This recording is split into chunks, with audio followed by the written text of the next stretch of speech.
সাবিরা নাজমুলের জনপ্রিয়তা মিথ্যা তথ্য, ভুল দিয়ে, অসত্য তথ্য দিয়ে কখনো বিনষ্ট করা যাবে না ইনশাআল্লাহ। বিসমিল্লাহির রহমানির রহিম। গত 25 তারিখে একটি ঘটনা, যে ঘটনা আমি প্রার্থী আমার বাড়িতে যে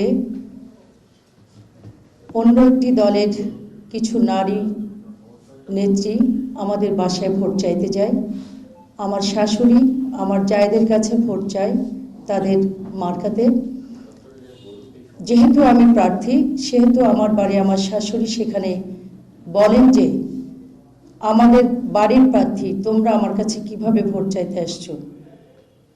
তাতে করে তারা একটু উত্তেজিত হন এবং বিভিন্নভাবে তাদেরকে বোঝাবার চেষ্টা করেন, বলেন যে আল্লাহ দোহাই দিয়ে, এবং ওনারা যেটা বলছেন ইতিমধ্যে যে তাদের মার্কাতে ভোট না দিলে জাহান্নামে যাবে, এবং মুনাফিক বলে সরাসরি আখ্যায়িত করেছেন আমার শাশুড়ি এবং আমার জাকে, যে এই মার্কাতে যদি ভোট না দেন তাহলে আপনারা মুনাফিকের খাতে আপনাদের নাম যাবে। সেখানে তাদের সাথে একটু কথা কাটাকাটি হয়। ইতিমধ্যে তারপরে আমার হাজব্যান্ডের ছোট ভাই আরাফাত কল্লোল এবং ও থানা যুবদলের সাধারণ সম্পাদক, সে সুন্দরভাবে সেই নেত্রীদের কাছে জানতে চেয়েছেন যে ইসলামী ব্যাখ্যাটা কি, আসলে যে আপনাদের এই মার্কায় ভোট না দিলে ইসলামী কি ব্যাখ্যা আছে, ব্যাখ্যাটা আমাদের দয়া করে একটু বলবেন। শুধু এতটুকু মাত্র, বাকি আর কিছুই হয়নি। বিভিন্নভাবে আমার যে জনপ্রিয়তা আছে সেই জনপ্রিয়তাকে ক্ষুণ্ণ করতে নানা অপকৌশল এবং অপষড়যন্ত্রে লিপ্ত হয়েছে।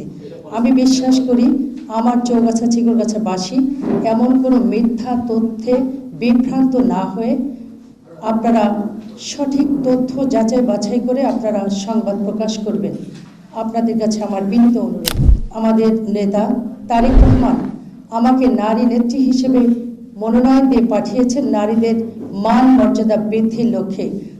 আমি নিজেই সরাসরি যেখানে নারীদের মর্যাদা রক্ষায় আমি মাঠে নেমেছি, সেখানে এমন একটি ঘটনা ঘটবে, এটা অবিশ্বাস্য এবং অসত্য এবং ভিত্তিহীন।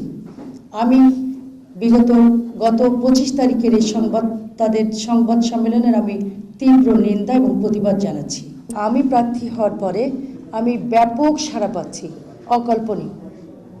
মানে নারী প্রার্থী হয়ে যে তাদের প্রতিনিধি হয়ে আমি সংসদে কথা বলতে পারবো কিংবা তারা পাঠাবেন, এই যে স্বতঃস্ফূর্ততা। গতকাল আমার চৌগাছাতে প্রোগ্রাম ছিল, আমার প্রোগ্রামের ফুটেজগুলো আপনারা দেখে থাকবেন। প্রচুর স্বতঃস্ফূর্তভাবে এক নজর দেখবার জন্যে মানুষের রাস্তার পাশে যে ভিড়, এটা আপনারা সাথে থাকলে দেখতে পারতেন। আমি আপনাদের বলতে চাই, সাবিরা নাজমুলের জনপ্রিয়তা মিথ্যা তথ্য, ভুল দিয়ে, অসত্য তথ্য দিয়ে কখনো বিনষ্ট করা যাবে না ইনশাআল্লাহ।